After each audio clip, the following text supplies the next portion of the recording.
30 to 20 hours 30 with Dr. Yog Mahadeo and senior journalist of Kaiser News, Leonard Gildarie. Room 592 on Kaiser Radio. The radio with a difference.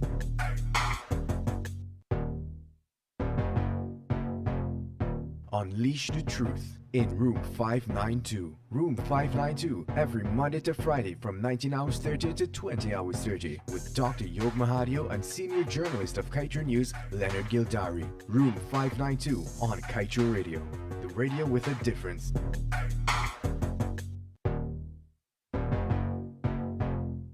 Unleash the truth in Room 592. Room 592 every Monday to Friday from 19 hours 30 to 20 hours 30 with Dr. Yog Mahadeo and senior journalist of Kaiser News, Leonard Gildarie. Room 592 on Kaiser Radio. The radio with a difference. Wake up with Kaiser Radio. Sharing our toast from coast to coast. Demerara and Essequibo 99.1 FM. Burby's 99.5 FM. I love your station.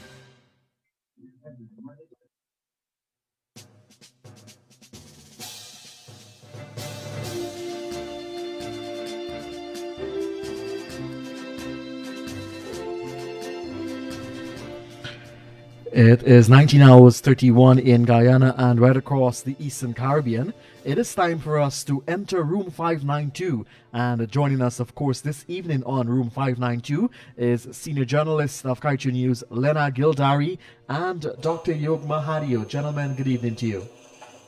Good evening. Good evening to you, Joshua. Thank you so much for making this possible, along with all the technical staff, Raj, Kevin, and everybody at Kaiser Radio. Leonard, good evening. How are you, my friend? Pretty good, dear Dr. Yog Mahadeo. How are you? Are you willing to go for another 105 days? No, not at all. Not at all. I'm going to bring my lawyer and my consultant into the room. Can we please, Joshua, can you please bring in Capt.Gerry and Mr. Jonas into the room? You've hired them to take me on without me having any kind of protection in my corner here? Not at all. Here comes my consultant, Mr. Gouveia. Tonight you will be my consultant because Mr. Gildarie just asked me if I'm ready to go for another 105, 106 days. And I said, not at all. Mr. Gouveia is going to be here to beat you up about that. Welcome, Capt.Gerry Gouveia. Thank you very much, Yog. And ladies and gentlemen, as we say welcome to Mr. Timothy Jonas, let me welcome all of you from right across Guyana, the Caribbean, United States, Canada, UK, wherever you're joining us from. Welcome to Room 592, where we unleash the truth. And it has been a very, very eventful day today, ladies and gentlemen.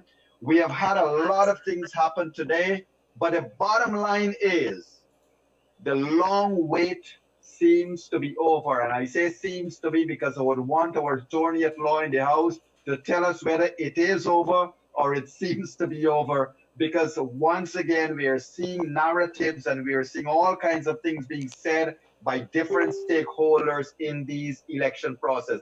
But to bring you up to date, ladies and gentlemen, let me tell you that as of this afternoon, the Guyana Elections Commission, GCOM, would have issued some press releases that highlighted a number of key things. One being that Mr. Lowenfield has been instructed to go prepare his final report.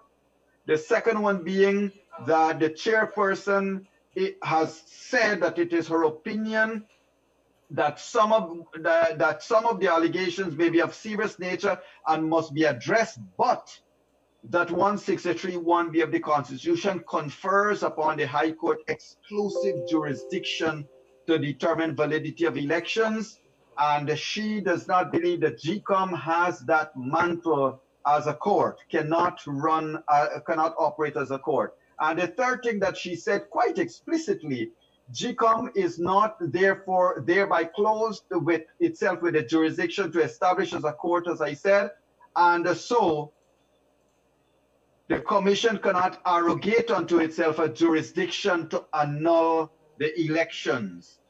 So, ladies and gentlemen, this question we have been agonizing over the last week or so as to whether the elections could be declared null and void, that has been put to rest. Whether GCOM can conduct investigations into the allegations of irregularities. That has been put to rest. And today we have had a determination that says that Mr. Lowenfield must use the figures of the recount to prepare a final report. I welcome Mr. Capt.Gerry Gouveia and Mr. Timothy Jonas. And Tim, please, if you can, sir, in layman language, tell us what should we, the non-legal persons, read into this latest announcement from GCOM?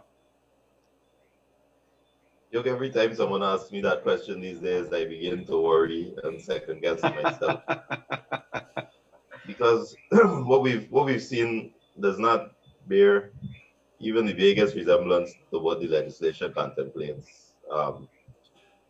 The GCOM was forced to adopt a procedure, and they did it correctly, for a recount. But they were forced to do so because people acted unlawfully in the exercise of their duties and the exercise of their functions. Having done the recount,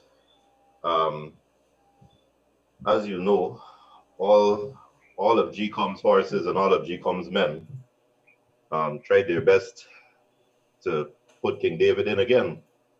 So we have been faced with consistent attacks and efforts by the Secretariat in GCOM to defeat what was a clear win in terms of the numbers of ballots cast. What the latest episode, the latest spin that was attempted, was part of a long concerted effort of padding the observation reports with information that we kept saying was not relevant. It's not part of a recount process. There are several screening stages in an election, but we're talking about two stages here. The first is when you walk through the door on election day to show your ID and to vote. And they look at your picture, they look at your ID, they check it off against the list that they have to make sure you're at the right place. They compare your face, they tick it off to show you voted, they give you your ballot and you go in. That is a screening process that is very important, because that is the screening process that establishes on GCOM's record that Yog Mahadeo went to vote at that place of poll and showed his ID, and Timothy Jonas went to vote at this place of poll and showed his ID. GCOM's records therefore establish those facts. When we're doing the recount doesn't ask that question, whether Yog Mahadeo turned up or Timothy Jonas turned up. The recount has to do with a separate screening process, which is the counting of the ballots after elections are closed, after the doors are closed. The officers in the station, in the polling place, count the ballots and then put the paperwork in a box. So when objections start to be raised about who's dead and who's migrated and who ticked off the box, that has nothing to do with the question which we were asked to decide at the conference center: how many ballots were in the box and how were those ballots cast? It's two separate screening processes. So Justice Claudette Singh had one course of action legally, and thank God she followed it. She had to say that GCOM's records are inviolate for GCOM's proceedings, and all the GCOM can do if extraneous information from other people, chief immigration officer, registry, whatever, if any information comes to light that draws questions about GCOM's records, then that is something that needs to be dealt with, but she can't deal with it because her records show that Timothy Jonas turned up and voted, and she has to go with that. So the recount didn't go to external sources, it went to her same records, the ballots in the box. And she assessed those records and really had no legal choice but to say, on the count of the ballots, here is your winner, and here is your opposition, and here's the allocation of seats. Thank you. So, Tim, Leonard has a question for you, but I just want to preface Leonard's question with the following. And ladies and gentlemen, this relates to the most recent narrative that has seemed to be hitting the airways from the APNU AFC, from the coalition. And the preface to Leonard's question would be as follows: that the chairman posited that she is of the opinion that some of the allegations are of a serious nature and must be addressed. However, 163(1)(b) of the Constitution confers on the High Court the exclusive jurisdiction to determine the validity of an election. She explained that in order to give itself the authority to conduct a national recount, GCOM resorted to Article 162. In this regard, GCOM could not have thereby clothed itself with jurisdiction to establish itself as a court of law. Notwithstanding that, Mr. Jonas, Leonard, your point would have been. Yes, well, I wanted to ask the good counsel, good afternoon, good evening, gentlemen. I want to even jump ahead before we come back to this thing here. There is that 3 days, June the 16th deadline, or some people seem to think that based on the order. And according to the statement that came out of GCOM today, it says that he's been asked to provide that report to the CEO soon. The word soon is there. There's no deadline. I want you to delve into that as again, the 3 days, June the 16th, and do we have a problem there? I noticed that in the publication by GCOM today, indeed, they didn't set a timeline. Now, let's distinguish the two reports that you're talking about. Under the recount order, where we went outside of the norm and we said we got to count these things over again, that order said that Lowenfield was to deliver to the commission, upon the conclusion of the recount, a calculation of the recount, so the maths, how many votes went for which parties, and also a summary, a condensation of the observation report. And he had a time frame to do that, and I believe that's the 3 days you're talking about. Now, we've gone past that. He's done that. His report essentially has been rejected because we had discussed this previously. He went far beyond his remit and tried to put in all kinds of conclusions and opinions which were not his place to give. And today, GCOM has gone back under the umbrella of the legislation to 96 of the Representation of the People's Act to ask him for the report under that act. Now, that report is to be done, calculated on the recount, and it deals with the allocation of seats for Parliament, the declaration of the winner, and there's no time frame for that. And I noticed in the publication today, no time frame was set. But you will remember, I'm sure, that on the 4th of March, after Lowenfield did his first, after Mingo did his first fraudulent count, I believe Mr. Lowenfield, the affidavits filed in the Ulita Moore case, he was very clear that the next day he had his report ready based on Mingo's numbers. So although there's no specific time frames fixed, I don't think that he has much leeway to delay. Right. But again, that is an internal issue for GCOM. There was no time given to him to do it. Correct. And Tim, back to this question though. So notwithstanding GCOM's clear statement that they're not a court of law and that the High Court has exclusive jurisdiction, as of this evening, I believe Mr. Basil Williams would have opined on a number of things, but their party seems to be pointing to the word valid within the section 96, I think it is, of the ROPA. And they're now saying, well, valid means only that subset of votes that in their minds are valid, which, anyway, I'm not going to use my adjectives. Over to you, Mr. Jonas. The government, the previous administration, the incumbent, will decide whether it wishes to take advice. Whether it wishes to take advice from Mr. Williams. Mr. Williams had argued unsuccessfully for the house registration and for the removal of overseas Guyanese from the voters list. He had argued unsuccessfully about 65 divided by 2 being 34. He had argued unsuccessfully in the Ulita Moore case. He had argued unsuccessfully before the Chief Justice and Justice Harnanan about Mingo and Mingo's count. So the incumbents will decide if they want to follow Mr. Williams' advice. again.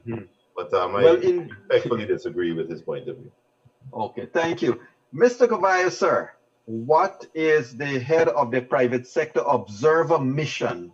What are your thoughts? Do you feel that your reports and observations have been vindicated now, sir? As well as your staunch support of the chairman must be recognized tonight, sir. Yog, I remember sitting with all of the private sector observers and at one time, and our local observers, and making the point that while there are people from different walks of life and different organizations, we all had one thing in common. And while I may not be a member of Tim's party or any of our PCI, and what we had one thing in common, which was the issue of democracy. We were all committed to ensuring that democracy was not ripped away from us, that democracy was not raped in Guyana. And that is what binds us together. And that is what is still binding us together. And so, yes, in terms of what we witnessed during March 2nd, in terms of what we witnessed during the recount exercise, and in terms of our confidence in the chairperson of GCOM commitment to doing what is lawful, and what is lawful could be, different people could have different views in it, but I think Tim will tell you what is lawful is lawful. And yes, we had confidence in her, and she did what she did. But I want to tell you this, that even as I sit here tonight, and I know that we are not at the end of this. I mean, certainly the chairperson made it very clear today. President Granger made it very, very clear, not one time, not two times, not three times, 4 or 5 times he made the commitment that he will respect the ruling of the chairperson of GCOM. He said it many, many times. He said it at the Aquatic Center. He said it on his press conferences that he will respect the ruling of GCOM and the ruling of the chairman of GCOM. And so I expect a sense of honor. I expect a high sense of decency and integrity and responsibility to good governance at the end of this. But I want to bring you back to this. On March 2nd, and I think Tim is making this point. At March 2nd, we went to elections. And at the end of the day, in March 2nd, every single international observer, every single local observer, without exception, and every single party agent, the APNU party agents, the PPP party agents, ANUG party agents, all of the party agents that was there, every single one of them, without exception, verified that the polls, the conduct of the polls in election day, it was fair, it was free, it was credible, and it was transparent. Every one of them without exception. Right. And the only thing that we were left to do, was to take those SOPs that was signed by every party agent in that room. And while the smaller parties might not have had people in every single room, certainly the two big parties did. And the international observers were all over this country in polling stations. And all of them, without exception, signed a statement of poll. And that signature says many, many things. And Tim could probably tell you legally what could be interpreted by the signature on that SOP. That this was done fairly, it was done freely, it was done transparently, and so on. And all that was left at the end of that exercise, it was a simple exercise. At the end of that was for us to take those SOPs and tabulate them into an Excel spreadsheet and come up with the numbers. And so that by Wednesday or Thursday, we could have had a declaration of a result in Guyana. And 9 of the 10 regions in Guyana declared those results. Until we end up in Region 4. And when Region 4 happened, it was Mingo. It was Mingo supported by Lowingfield and the other senior members of the GCOM Secretariat staff that perpetuated that fraud in this nation. And it didn't happen one time. It happened 3 times. It happened when they first did it with the spreadsheet.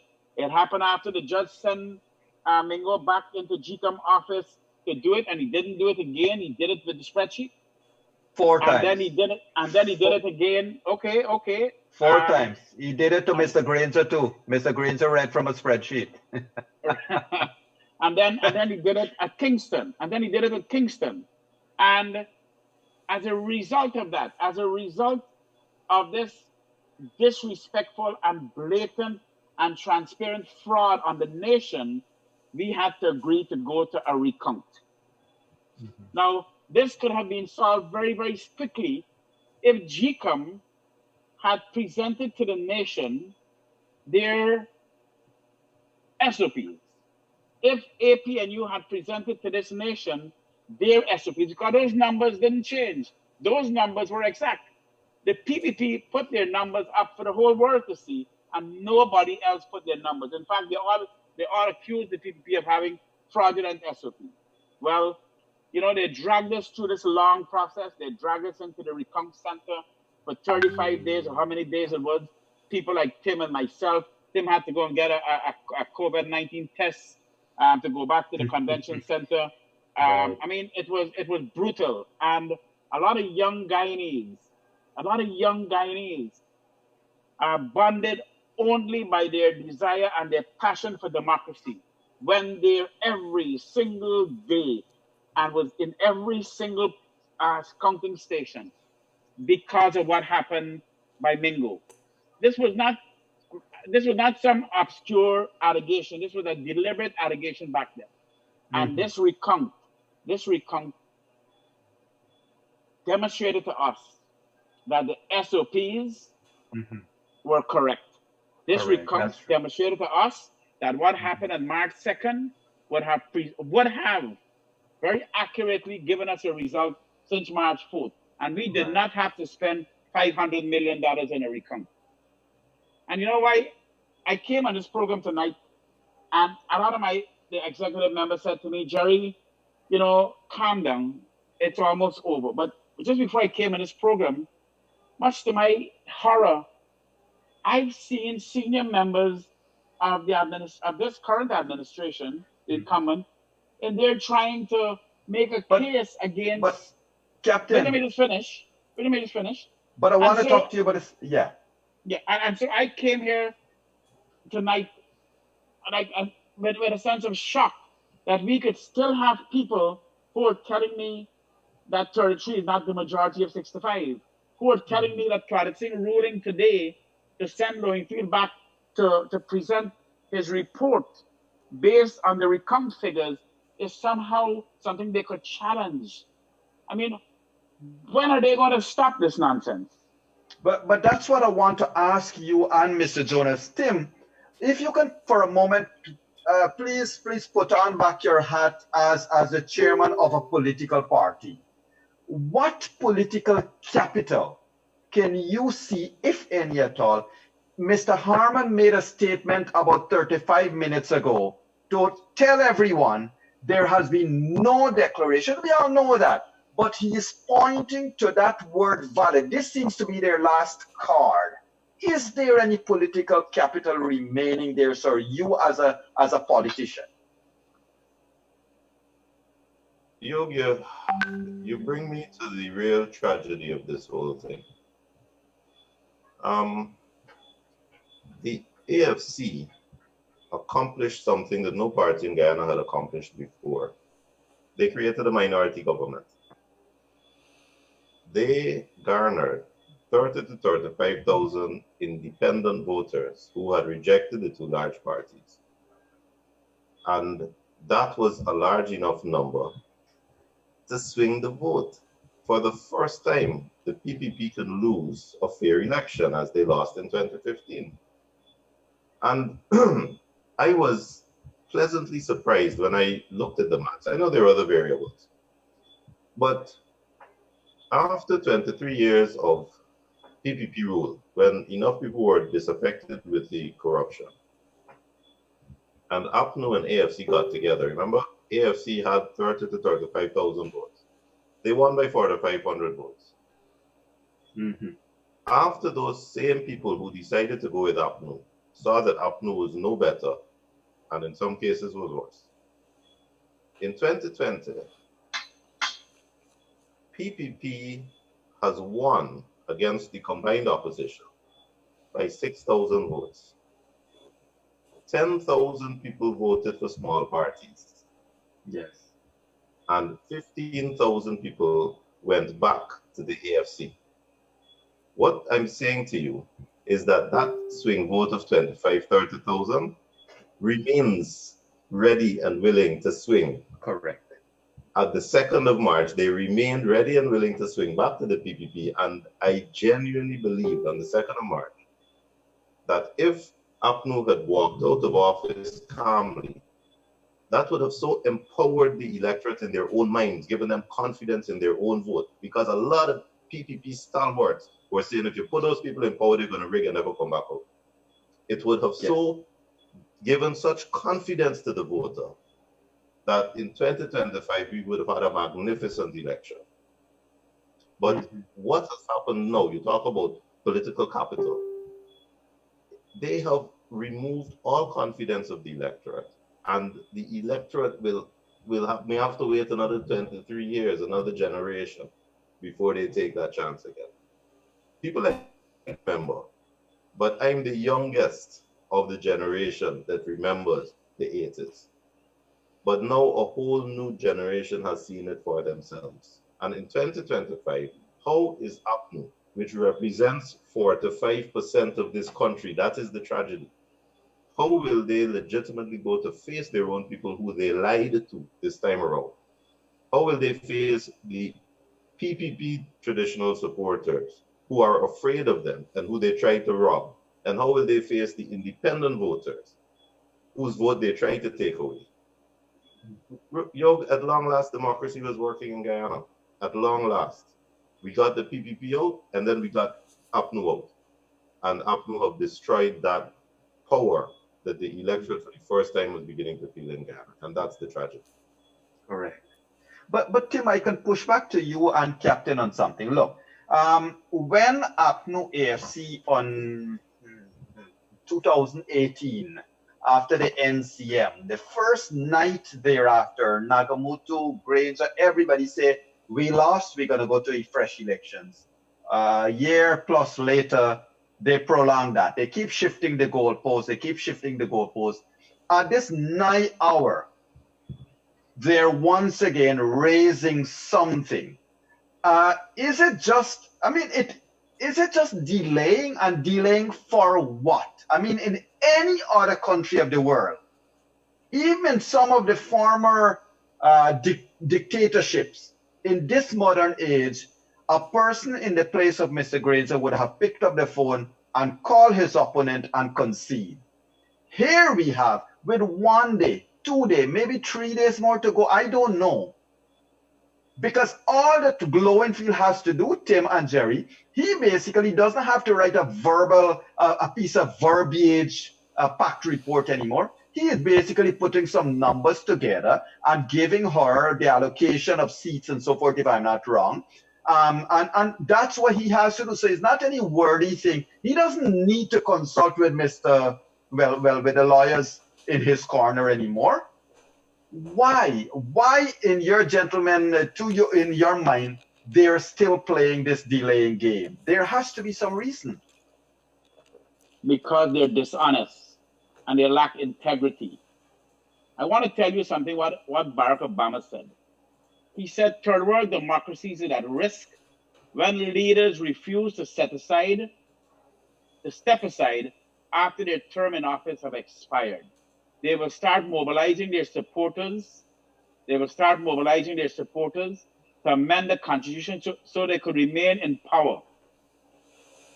A good leader will not change the Constitution and extend power. Only dictators do that. I mean, this is Barack Obama saying that.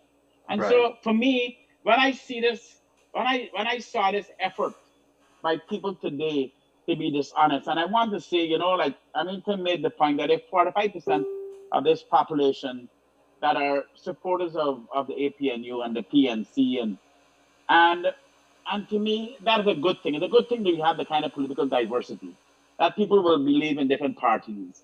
But my mother used to say, "Show me your friends, and I'll tell you who you are." And so if I have friends who were dishonest and scampish, and I was hanging out with them, then it defines who I am. And I will say to you that people who are attempting to continue to usurp and undermine our democracy, and they still have people who are there supporting them. I mean, over the last month, I've seen some remarkable people that I have a tremendous amount of respect for professionally, that are out there supporting this attempt to steal our democracy. This is a democracy that is protected by the OAS. This is a democracy that's protected by CARICOM. Every single leader in CARICOM, every single speak with one voice on this issue. The entire Commonwealth, the Carter Center, the United States, Canada, the UK, the European Union.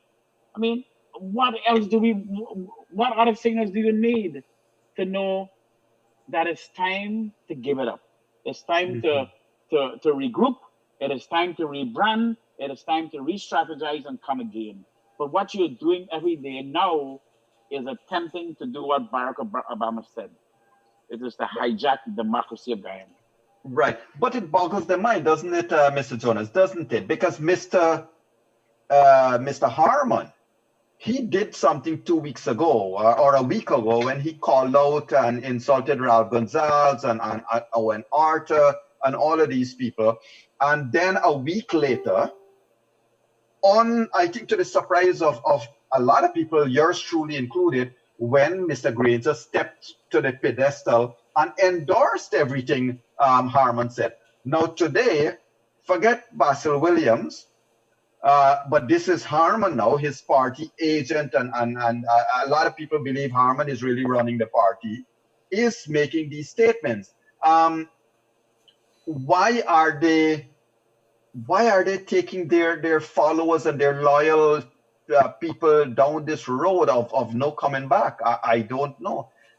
Tim, is there, to the point, is there any validity in that word or in their reliance on the Section 96 use of valid votes where these elections are concerned, where the recount numbers are concerned? Well, the word valid is very important, but GCOM decides valid by ensuring that the right people turn up to vote, by ensuring that the ballots are stamped, by ensuring that they count the ballots properly, and by tabulating them. So GCOM decides what's valid, and GCOM has done so. And what we just had was a recount, not an assessment of validity. We had a recount. And if you remember, the reason we had the recount is because Mingo didn't count right in the first place. Mingo wasn't testing validity. Mingo was counting. And we had a recount, a count again. So validity is well and good, but it's not the question here. And if they have questions about validity of the vote cast, that is essentially a matter for an election petition. When you talk about delay, Yog, this is where I'm actually troubled. The lawyer in me says that you can delay to buy a couple of days to give your lawyer some time to prepare paperwork to get to court. I don't see court proceedings succeeding at this stage in terms of trying to stop the process. The decisions that have been handed down by the good Chief Justice have been quite unequivocal. And she has categorized the kind of wrongs, the kind of excesses which can be dealt with before elections, and the kind which must be dealt with in an election petition. This is not a gray area. This falls squarely within the elections petitions ambit. But so the lawyer in me says maybe they're trying to find a way and need a couple of days to think about it and prepare paperwork. I don't see it working. The warrior in me, the anxious person in me, knows that for a good soldier, you got death before dishonor. And as you say, the incumbents have successfully closed all avenues of escape. There is no way for them to walk away with dignity at this stage. You know, when we were in court, however many months ago, I had said to the media that there needs to be some kind of accommodation, some kind of discussion between the principals so that a party can walk away and face its supporters and say we did the right thing. There needed to be a rabbit hole for them to wriggle out of. And at this stage, I'm afraid there are none. There is no way to walk away holding your head up and pretending you have dignity left. And I worry about that. I want to Thank ask, you. I want to, Yeah. Council, I want to ask the lawyer, if law and field does not issue a I'm sorry, I report. don't know if my internet isn't working well, but I missed some volume there. Yes, let me repeat. If I want to ask the lawyer in you, if law and field does not issue a report, what happens? And second, if he issues a report that does not represent the true recount information, what happens then, based on your lawyer brains? Yoga, I'm sorry, I'm not hearing you. I don't Leonard, know if it's my internet or yours. can you hear me now, Tim? Yes, yes, I'm Everybody hearing hear me better. clearly? Yes, Leonard, I can hear you. yes, I could hear you, Leonard. yes. Go Sorry, ahead. Leonard, All I right. missed that whole Let thing. me repeat. If law and field does not issue a report, what happens? And secondly, if he in the same vein, if he issues a report and which does not represent the true recount information, what are the likely scenarios? And maybe we could probably delve into what is the legal recourse for the chair. I heard somebody bandy about the suggestion that the commission is bound by Lowenfield's report and that they got to take Lowenfield's advice. That one astonished me. Lowenfield is part of the secretariat and he is the employee. He's not the boss. The brain of GCOM is the seven-man commission. The secretariat is the arms and the legs. They do the work.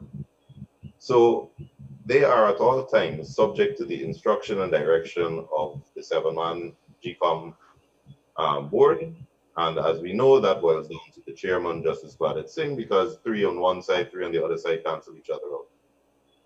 If they tell Lowenfield to do something and he doesn't do it, you treat him like any other employee. You fire him. You go down to the next person or you hire somebody in his place. And you say to the next person, no, please go and do it. And if they don't do it, you fire them. Or you do it yourself. There's absolutely no impediment, no problem if Lowenfield makes life difficult. I don't think that should even cause a stumble. Correct. And in that step, Leonard, if I may, Lowenfield is but a creature of the commission. He is not his own person, and this is why he has to work. Or the CEO, not Lowenfield, the CEO is a creature of the commission and has And to. that is an important point you're making. Lowenfield is as an individual, the appointment, the office of the CEO. If Lowenfield as an individual refuse to carry out the duties of the CEO, then I believe that the commission will have to take the decision because they need the office of the CEO to do that work. And if the person that they have don't carry it out, they'll find somebody else to do it. Mm-hmm. Captain, let me ask you this. While it is a matter of speculation, could it be that the incumbent maybe needs a couple days more in their offices to, I don't know, have closure or say some closing prayer or something? I mean, I cannot see what is it they're waiting for. It boggles the mind. You know, Yo, I told you I came in this program tonight, schooled by the executive of the private sector commission to say, Jerry, the chairman made the declaration today, and so that we really need to talk about healing and I really did intend to do that, and I really do want to do that because I really believe that the way forward is for us to come together now. We have to join together on the president-elect Irfan Ali, and we have to join together to work on all the challenges facing this country, the bankrupt treasury that we've been seeing, the issue of this COVID-19 that is wreaking havoc in our economy and our public health system. And we really need all to come together. But when I today, or just before I came in this program, saw the pronouncements by senior members of the incumbent that should really be packing their bags. They should really be packing their bags now, and they should really be calling up President-elect Irfan Ali, and they really should be supporting President Gouveia, because he's still the president. Commitment to respecting the rule of law. He said this over and over: respect the rule of law, respect the Constitution, respect GCOM, and he will accept the ruling of GCOM, and whatever it is he said, and he will respect the declaration by the chairperson of GCOM. And that is what they should be doing, rather than attempting now to somehow maneuver and manipulate words and have a strategy to do what? To drag Guyana through another series of shenanigans. But Captain and Mr. Jonas, I mean, look, I am at a loss here. They knew since March 2nd, the night of March 2nd, certainly by the March 3rd on the morning, that they lost these elections. And if whatever bags and whatever else they had to pack ought to have been well packed and probably ought to have been carried out. And we certainly, there has been unconfirmed reports of stuff moving out of various places. Thus, I think the opposition leaders' delegation to the Commissioner of Police to say safeguard the assets was, one of the things that was done. But it's still, I mean, Mr. Jonas, I can't, it beats my mind. What would 2 days more give you? You are right. You said people do this normally when they are thinking of a legal challenge, but in this case, for what? The outcome is certain, and the chairman cannot take back her words that she is not a court. And it's not her words to take back anyhow. That's the Constitution. And unless you really want to challenge every major country, every major organization in Guyana and in the world, CARICOM, the OAS, the Commonwealth, it is mind-boggling that people will believe that they could get away with this, having understand that the world is speaking with one voice. There's some countries, and I want to share this with you.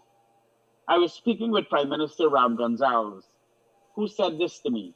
He said, "Gerry, this is the first time in my 50-year political career that I am on the same side of the United States on any issue." Ram Gonzalez said, "This is the first time that I'm on the side of the United States on any issue, because I'm always on the opposite side.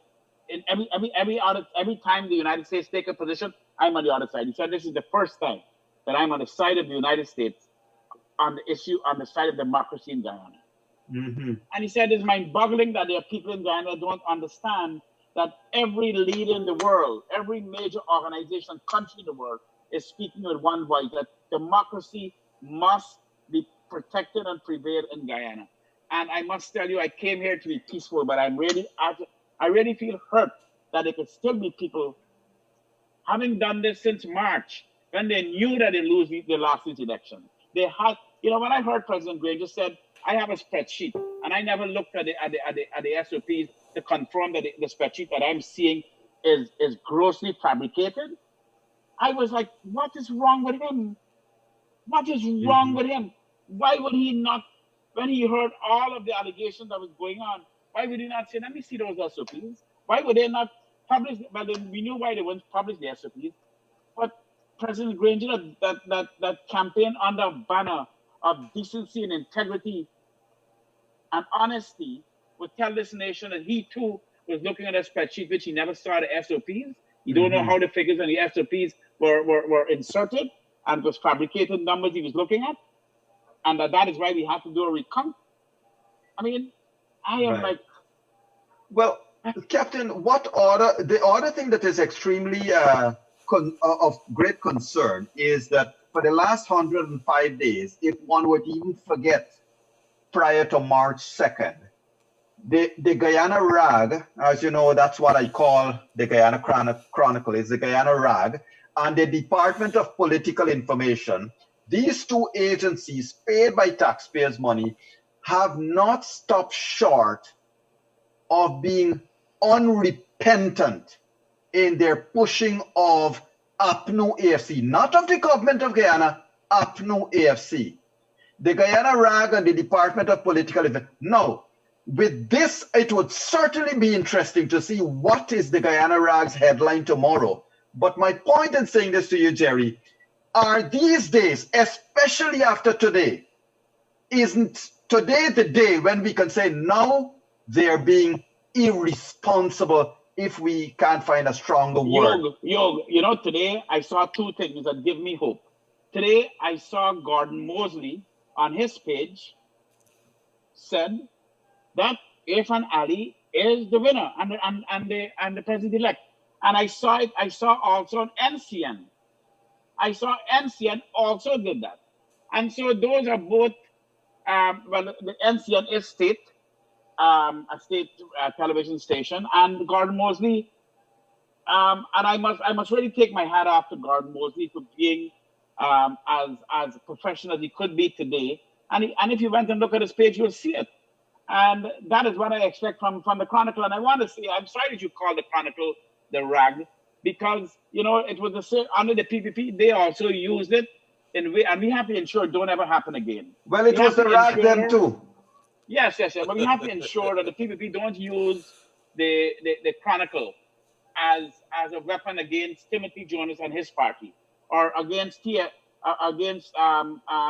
and their party.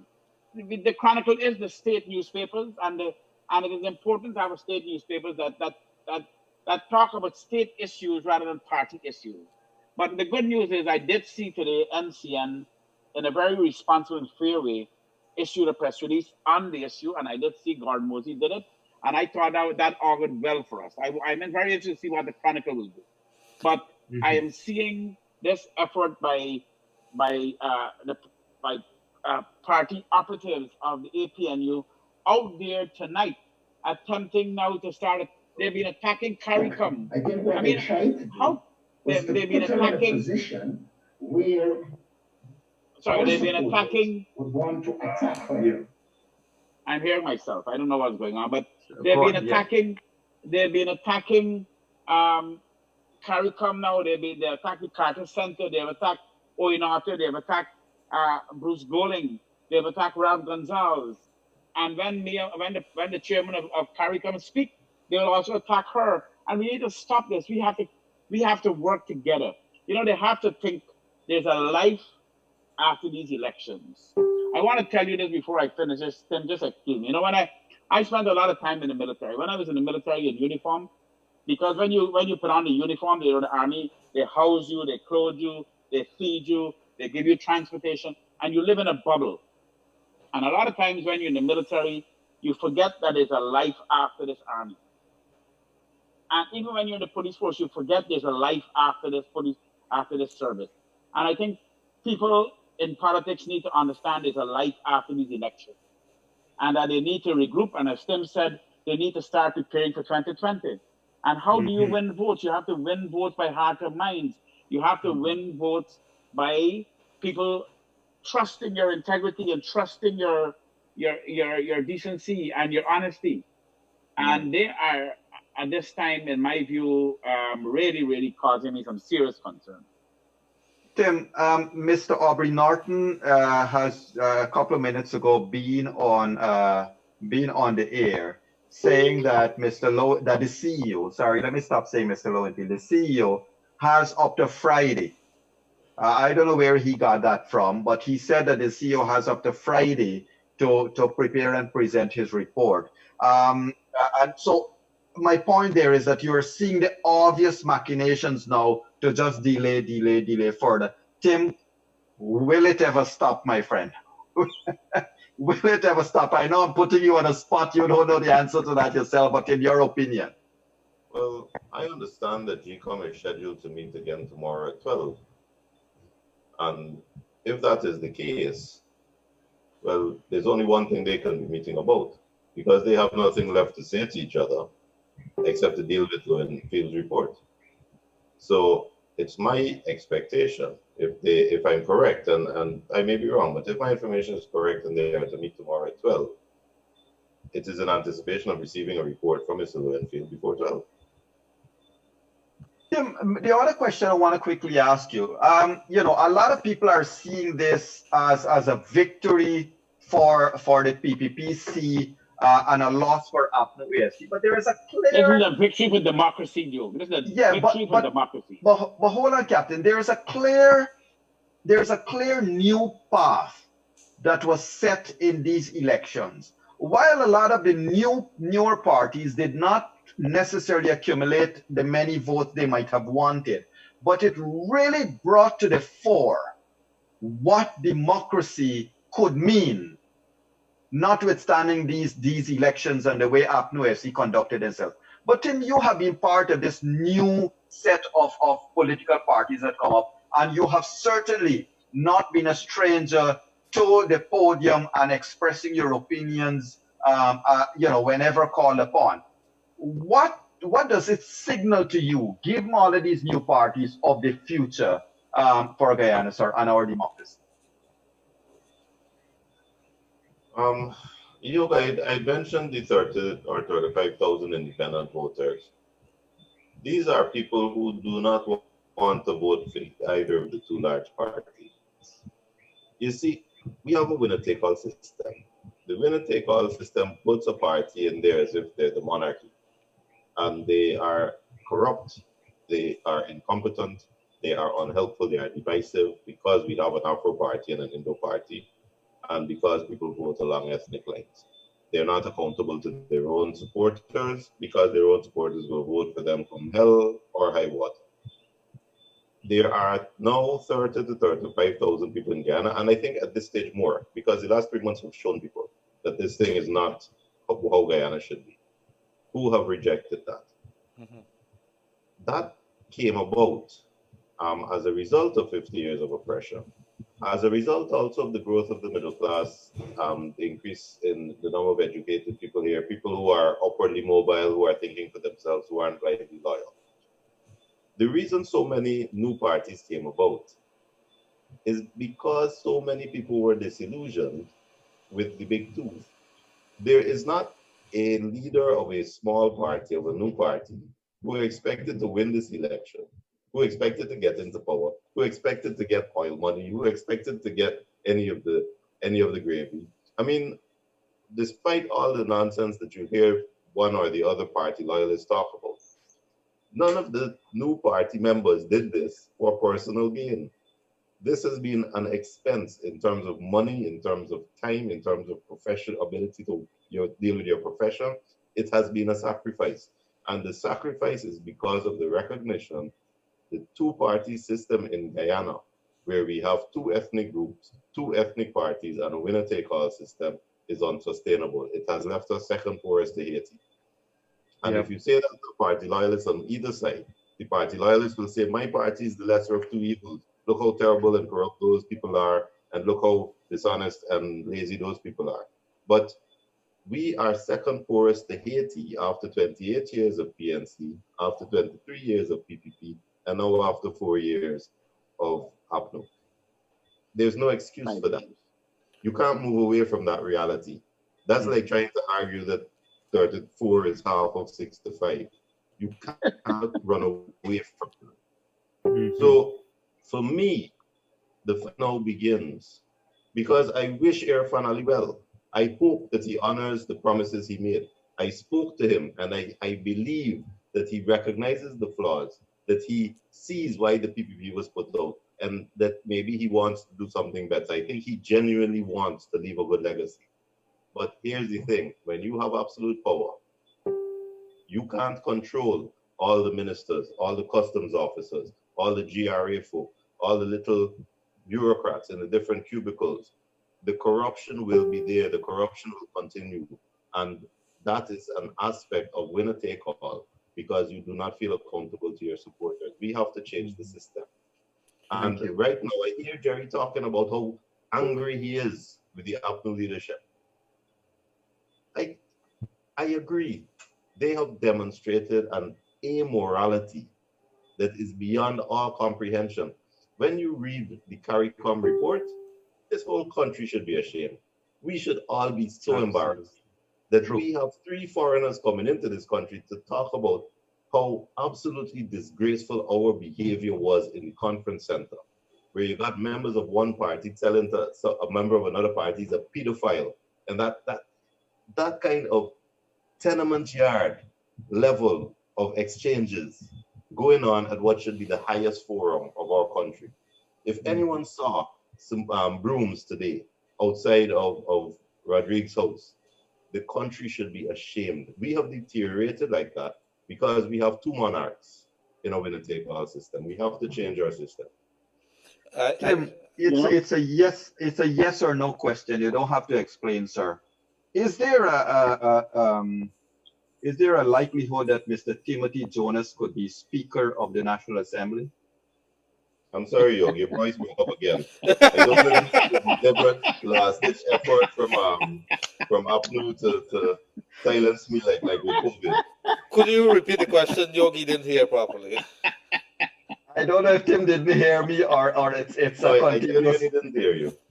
Okay, Tim, it's a yes or no question. Is there a likelihood that Timothy Jonas? Don't put Timothy in that position. Don't do that. Don't do that. Listen, no. It's a yes or no question. I want to say something of a small party. No, don't do that. Don't do that. Your transmission is breaking up, Yog. Okay, you could take that. But let me butt in here. Joe Harmon, in a statement not too long ago, said that no declarations has been made. Should the PPP supporters, based on what would have transpired at GCOM today, start celebrating? No. Responsible. That will be responsible. But I want to touch on something. You know, when Tim talk about the small parties and that they're not here for anything, you know, I made mention to it a couple nights ago, Yog. I saw this young lady, Asha Kisoon, a few days ago on an interview with Neil Marks. And when he asked her how she felt, she said her heart hurts. And as she was speaking, she started to cry. And I want to say also about Rhonda. Rhonda from, I think it's TCI. When at the end of every day, we were all given copies of the SORs and the document, and Rhonda was actually sorting them out and putting them and they were uploading them onto their party's Facebook page or website. And she had her children doing this, and it tells you the level of commitment and sincerity of these people. You know, when I first started Baraima, and myself and Debbie used to go and do medical evacuation, my sons used to be 8 and 9, and they used to be running down the Ogle runway with lights, putting the lights so that we could take off at night to go and fly these planes. And when I saw Rhonda children sitting with her and sorting all these SORs that she was now putting online, it told me the level of sincerity and commitment from these young parties. And I tell you, I think it was one thing this recount did for us. It has really showed the content of the character and sincerity of the people who are fighting for democracy in Guyana. Correct. And certainly, I think Annette Arjun has put it well. The small parties have emerged as true giants, notwithstanding the vote counts, but their integrity, honesty, and everything else. Tim, you guys have emerged far superior than one of the largest political parties in Guyana, where honesty and integrity and intent and everything else is concerned. And congratulations to you, sir, because you're chairman of one of these parties. Which one is that, Joe?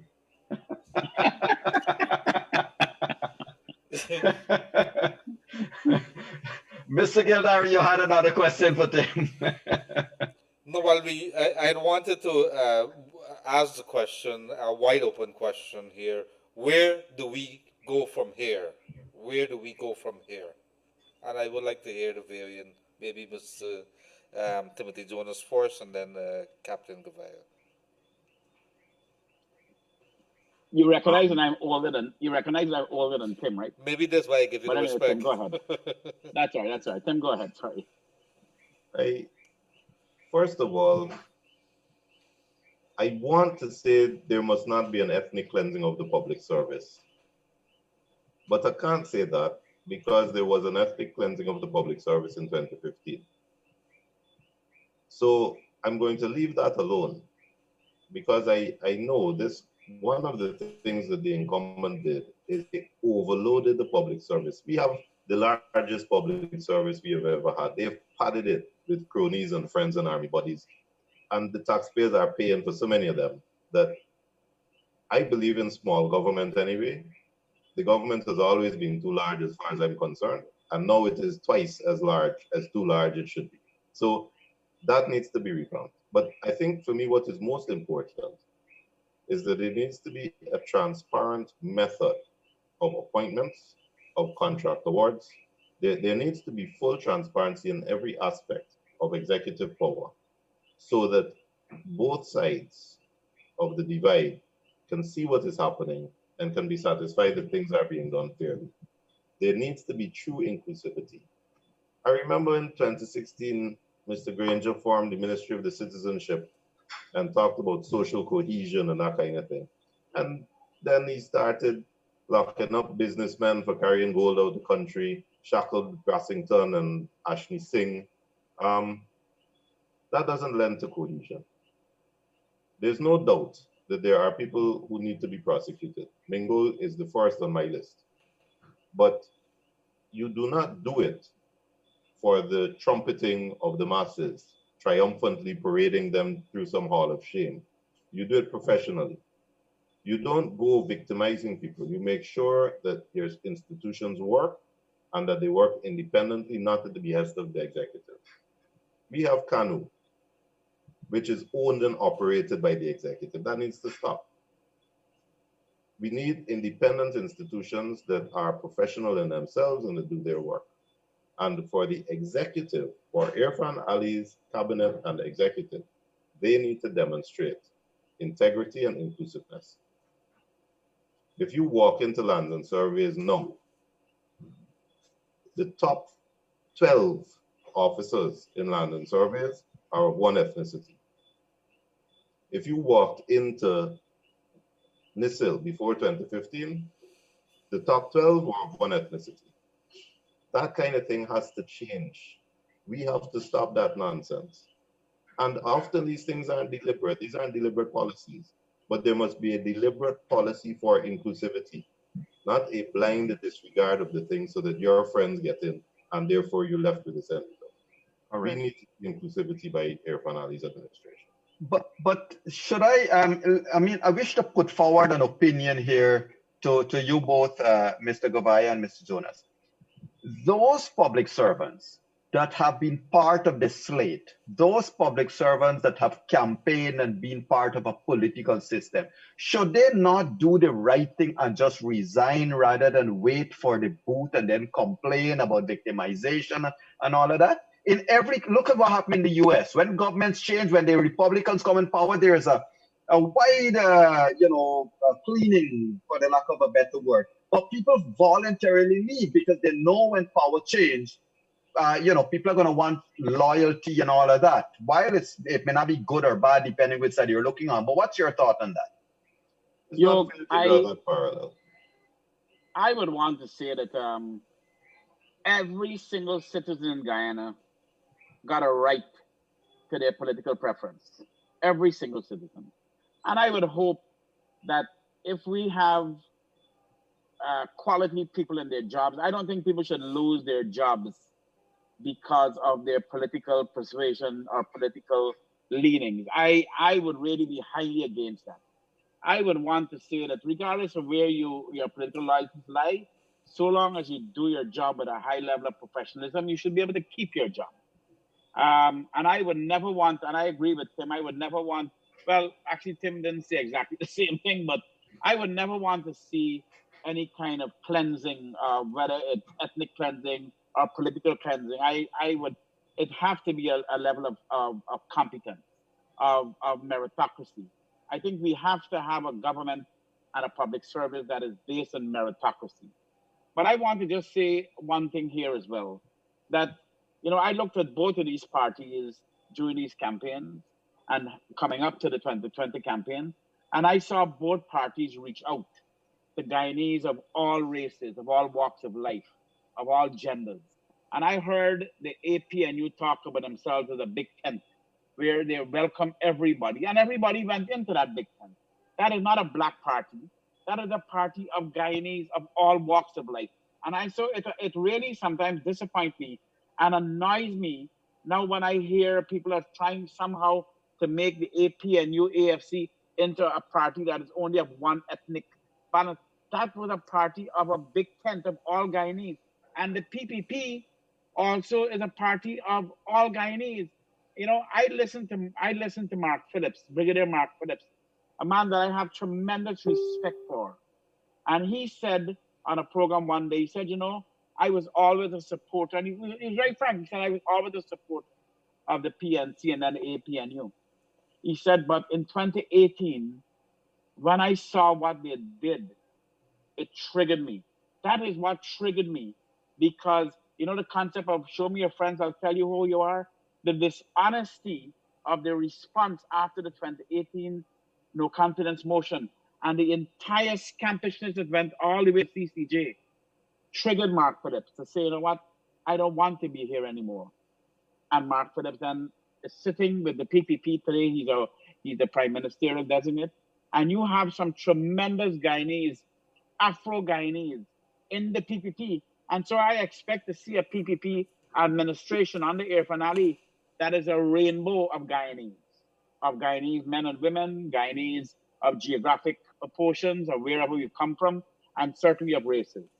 And Mark Phillips and people like you, Todd, and Bishop Edgell are men of tremendous integrity, and they are men of pride, and they are not going to be in the PPP and allow anybody in the PPP to be disrespectful to African Guyanese, Afro Guyanese in Guyana or anywhere in the world. In fact, they are going to insist. And when you think about it in the context of the world, all of us, none of us are white people. All of us in the context of the United States, we are black people.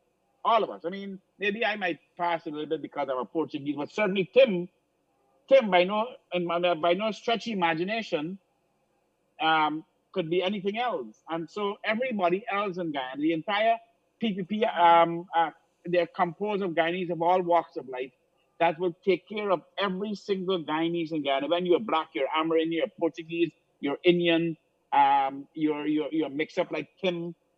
Tim, you are, I don't understand what kind of mixture you are. I think you're mixed up. Oh, so we're going down that road there. Not many times, Jerry. That's a very straight road. A gentleman went down that road and it didn't work out so well. Jerry, I wouldn't like for tomorrow morning headline to say Tim's views are mixed up as well. His views are certainly straight. Very straight. But gentlemen, let's come back down to what's next. And Tim and Captain, from the people's perspective, for you both gentlemen to tell them what's next. Is it that the PPP presently should be sitting down to strategize about its priorities and all of that, whereas the APNU AFC should sit down to start thinking about being a responsible opposition? And Tim, what about the join the party and stuff like that? Let's spend a couple of minutes talking about what's next from your perspective. Tim, just hold 1 second. I saw Bishop Edgell one day said that in 2015, when they recognized that they had lost the elections, they immediately began the responsible behavior of handing over government, of going every day and handing over to the APNU or the AFC officers that was taken over. And that is what I expect to be happening now. That is, for me, immediately, this is where the people in government would go through that process of being responsible and handing over to the incoming government. That is what I expect immediately. Sorry, Tim, go ahead.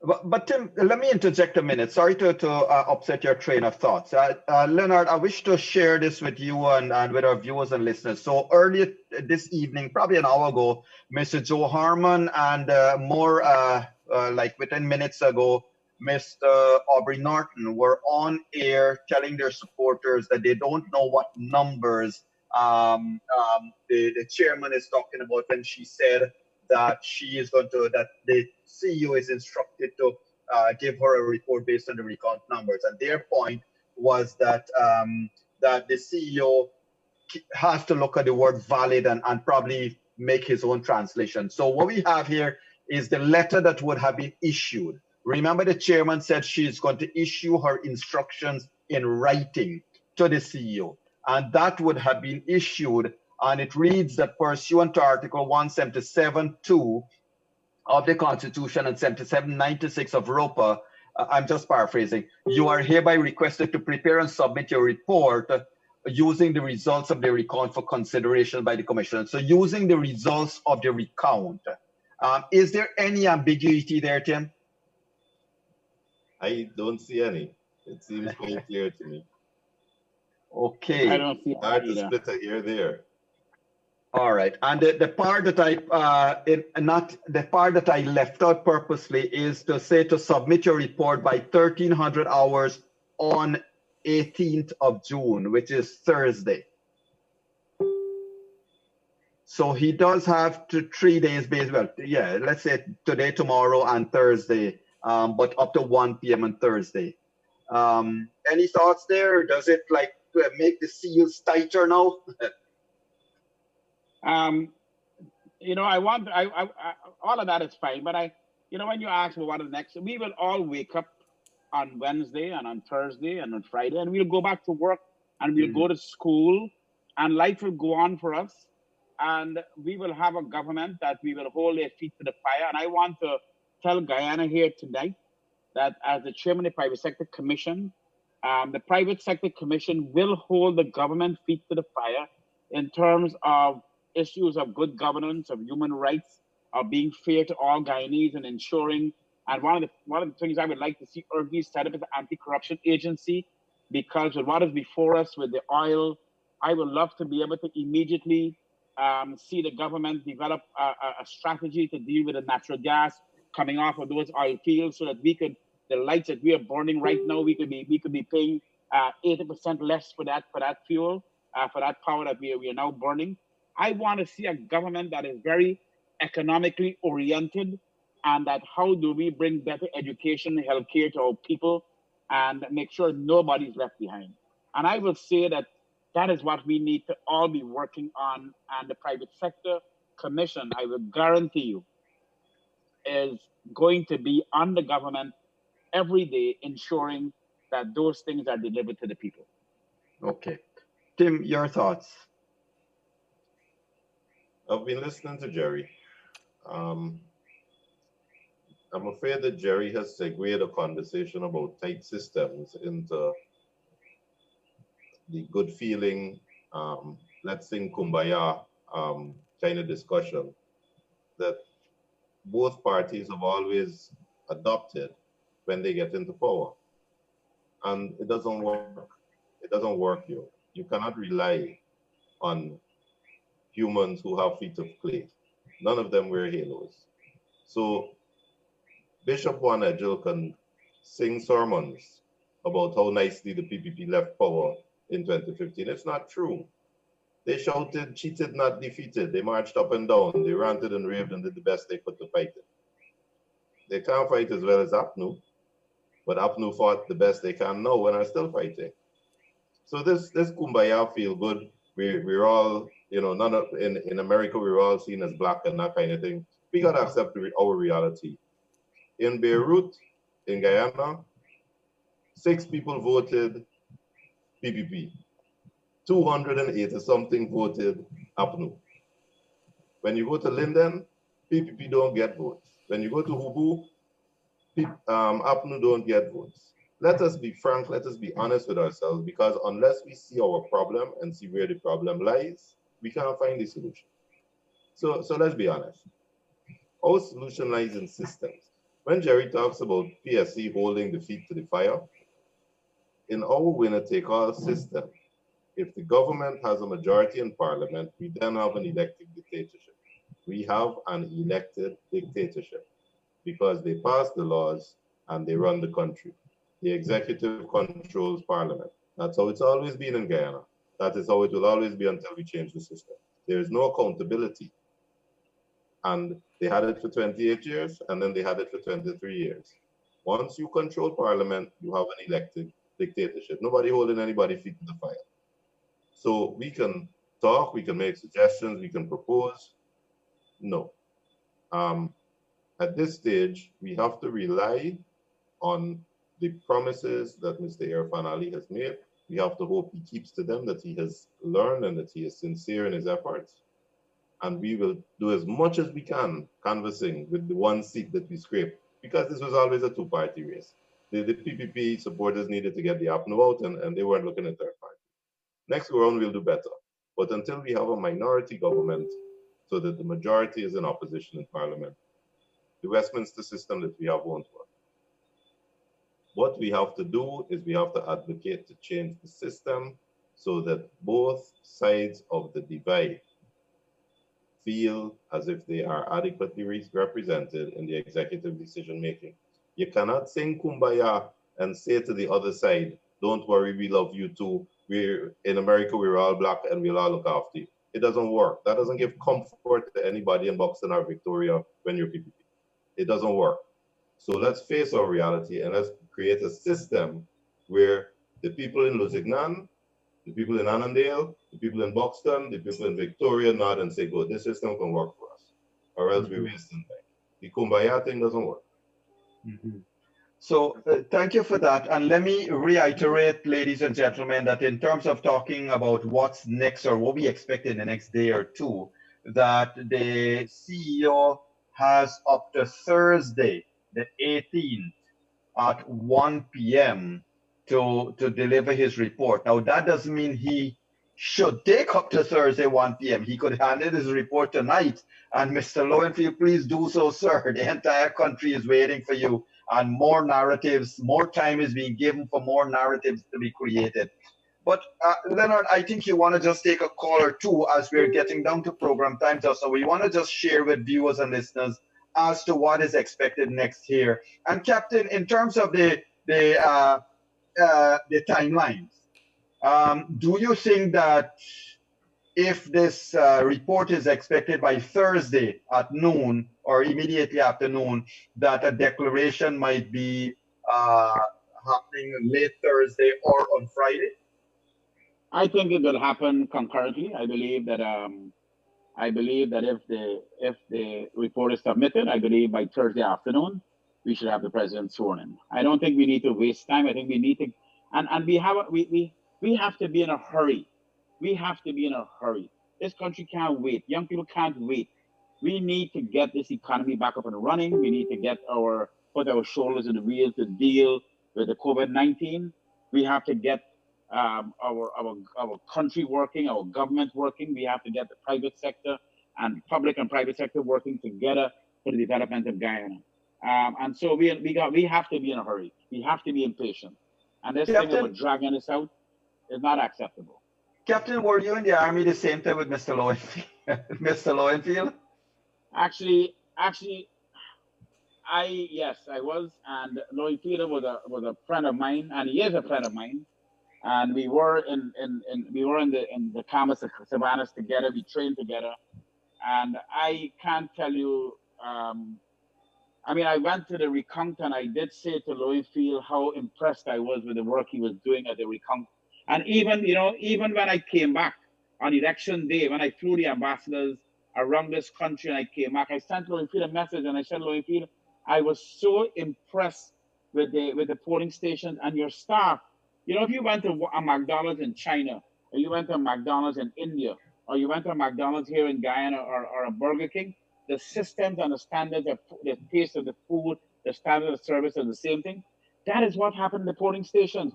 I went to Essequibo, I went to Bartica, I went to Linden and the Currently, and then I came back to Georgetown. And all of the polling stations, the staff was well trained, the systems are working. exactly the way it was all across the divide. And I sent Lowenfield a message and I congratulated him and said, "Thank you, Jerry." I said, "I'm so proud of what the job you have done." And then when we ended up with the Lowenfield, with the Mingo fiasco, my heart sank.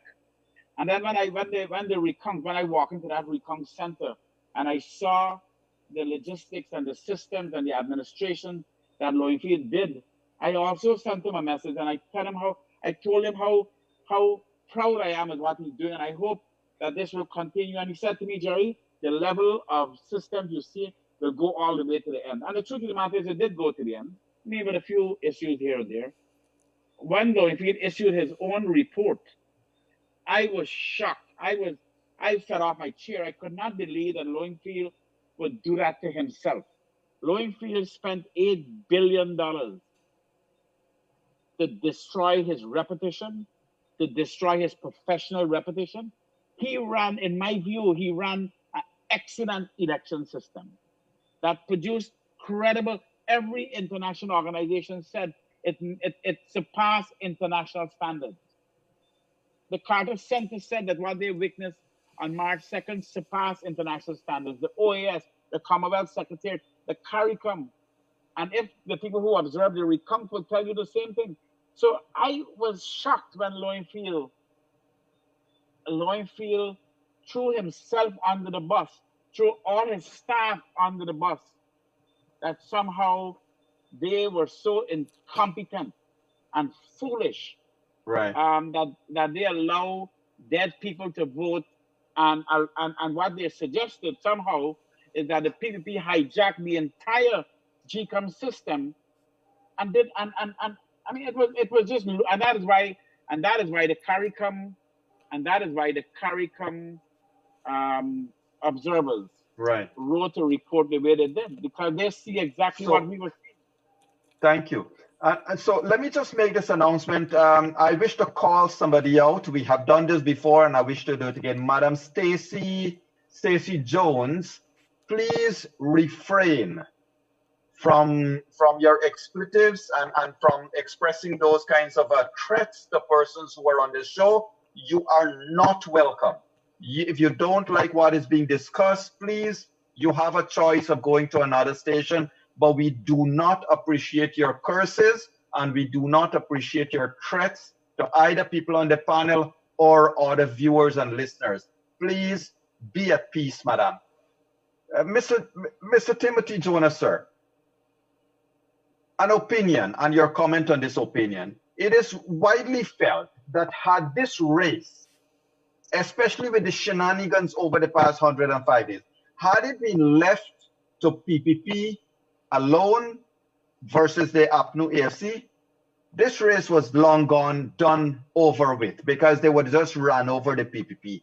But it is felt that because of the fight that you and others of your kind put up, sir, that this has gone the way where all the doors and loopholes were closed. What's your comment to that, other than you appreciate the praises?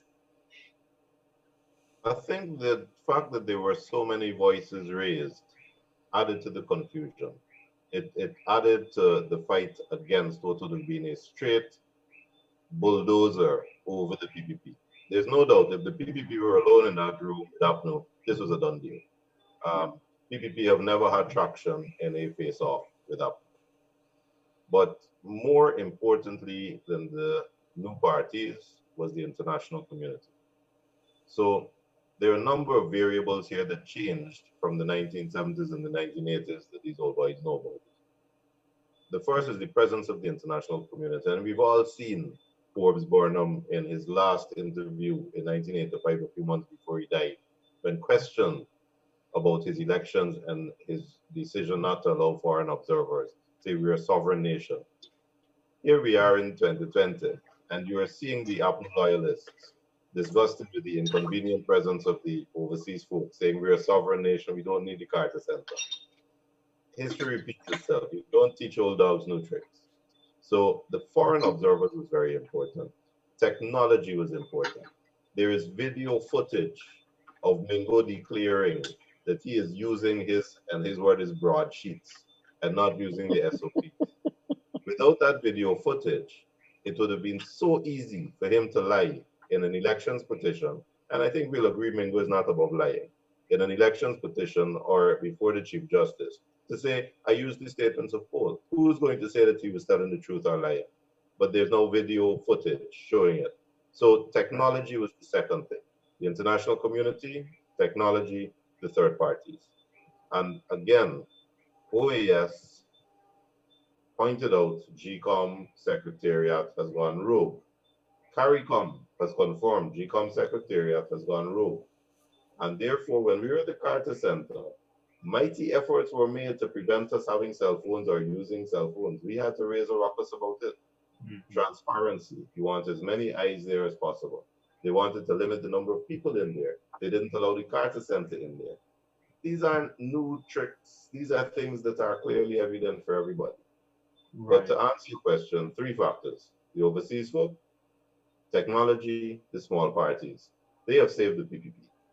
Thank you. And you know, yes. Technology. There were video cameras. There were videos running in the GCOM Center when we saw all of the documents that are missing for the 41 or 49 boxes in the East Coast. We saw those documents in the GCOM office. And when we zoom in, when you take this and you zoom into the numbers, because you actually saw the ballot box, you could see how they were related back to those same boxes. So all of those documents, and Tim is right, because of the presence of these smartphones, we were able to see everything, and you could see all those documents in the GCOM office. And I want to tell you that when those documents the POs were told not to put those documents in those boxes, it is now dawning on me that there was a wider conspiracy, because when you look at what Mingo did in terms of this fabrication of numbers, the bulk of it was done in those same boxes. So when our election petition went back to check if Mingo had gotten away with his false declaration, fraudulent declaration in March, and then you did the election petition and went to check those boxes, you would not have found the documents. And I believe that was almost done deliberately, because those documents are in the GCOM office, and we have video proof of it because we saw it in garbage bags. Jerry, you didn't look at my live feed 2 days ago. That's what I said. Yes, indeed. Indeed, you said that. And gentlemen, as we're getting down to that time of bringing to close room 592 for tonight, I want to just ask both of you. I would like to have your thoughts in having another discussion maybe a week from today, but we'll confirm the time based on your convenience, of course. But Jerry, I would like us to have a public discussion on what the private sector, and Tim, what do your party and other parties think about a new format for the Elections Commission? I know that is something that has to go to Parliament, but Tim, I think also the public needs to realize it has a voice, and it must have a voice in the future of a good governance in Guyana and democracy in Guyana. What do you think, gentlemen? Happy to do it, Joe. What I could say to you is that the Elections Commission is a symptom of the reality that ANUG has been pointing out, that both parties are to blame, both parties are harmful. Because when they negotiated that thing, they didn't do it for the good of Guyana, they did it to hold power. So they agreed, you take 3 and I take 3, and we'll agree on the 7th. They didn't say, let's share it out and make sure that these people are independent. They were trying to keep power for themselves. And you see that in everything. The appointment of the Chancellor, we keep in power, both of us got to agree. Appointment of the Chief Justice, both. The two parties are not looking after the interest of Guyana, and historically have not done so. They try to perpetuate their own domination of the political landscape. We got to change that. Thank you. Captain, your closing comments, sir? You know, like Timothy said, President-elect Irfan Ali is a young, highly educated man with a tremendous amount of energy and charisma, and he has made a tremendous amount of promises to rule. Well, not to rule. I don't want a ruler. I really want a servant leader that will provide leadership to all of Guyana.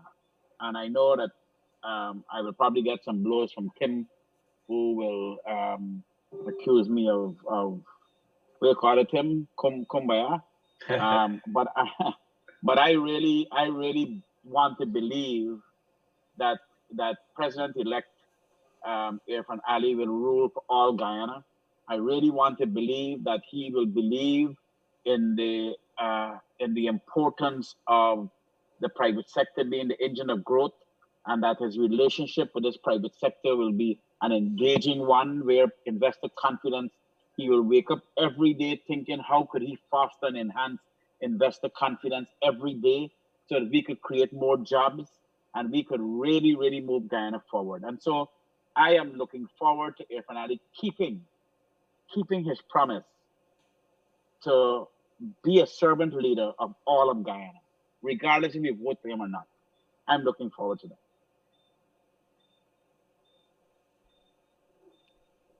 So in the meantime, while Yog is coming on, I'm not sure if he's still on. I want to say thank you very much for joining us here on room 592. You could join us tomorrow at 1:30, and it's going to be hot because we intend to bring on some guests. But not only that, we want to hear from you, the people of Guyana, at 1:30 on Elections Watch, Elections COVID-19 Watch.